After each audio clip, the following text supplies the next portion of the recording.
தமிழக அரசியல் 2026 எதை நோக்கி போயிட்டு இருக்கு அப்படிங்கறத நம்ம இந்த இடத்துல பேசியே ஆகணும். 2026 ஆளுங்கட்சியான திமுக ரொம்ப ஸ்ட்ராங்கா இருக்காங்க. கூட்டணி கட்சியோட பலத்துல ரொம்ப ஸ்ட்ராங்கா இருக்காங்க.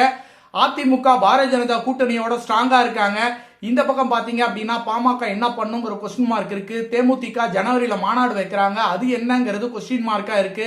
அடுத்து பாத்தீங்கன்னா சீமான் அவர் பாத்தீங்கன்னா பிப்ரவரியில மாநாடு வைக்க போறான். அந்த மாநாட்டில் 10 லட்சம் பேர் வருவாங்க, அதுக்கப்புறம் நான் யாருங்கிறத ப்ரூவ் பண்ணுவேன்னு சொல்லியிருக்காரு. மற்றும் இதர கட்சிகள்லாம் என்ன பண்ணுதுங்கிறது தெரியல. இதற்கு நடுவுல தமிழக வெற்றி கழகம் விஜய் அவர்களுடைய ஜோசப் விஜயோட கட்சி பாத்தீங்க அப்படின்னா என்னுடைய கட்சி மிகப்பெரிய கூட்டணி ஆட்சியை கொடுக்க போகுது, அதனால என் கட்சியில மிகப்பெரிய கூட்டணி இணைய போறாங்க அப்படின்னு ஒரு பக்கம் சொல்லிட்டு இருக்காங்க. அதிமுகவுக்கும் தேமுதிகவுக்கும் இடையே நடந்த பேரம் ஒத்து வரல. தேமுதிகவை நம்பி அதிமுக போச்சு அப்படின்னா அதிமுக கூடாரமே காலி ஆயிடும். பாரதிய ஜனதாவின் சப்போர்ட்ல தமிழக வெற்றி கழகம் உருவாச்சு அப்படின்னு ஒரு பக்கம் போயிட்டு இருக்கு.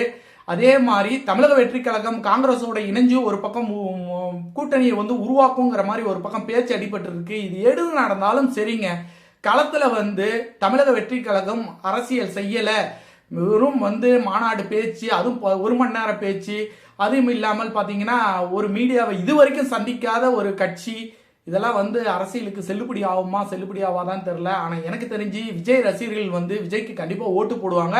அது கிட்டத்தட்ட ஒரு 10% தமிழகம் முழுவதும் விஜய்க்கு ஓட்டு கிடைக்கும். அதுல எந்த விதமான மாற்று கருத்துமே இல்லை. அரசியலை கூர்ந்து கவனிச்சோம் அப்படின்னா கண்டிப்பாக ஒரு இளைஞர்களோட பட்டாளம் தமிழக வெற்றி கழகத்துக்கு 10% கிடைக்கும். அந்த 10% வச்சு நீ சிஎம்மாவும் ஆக முடியாது, ஒரு தொகுதியில கூட உன்னால ஜெயிக்க முடியாது.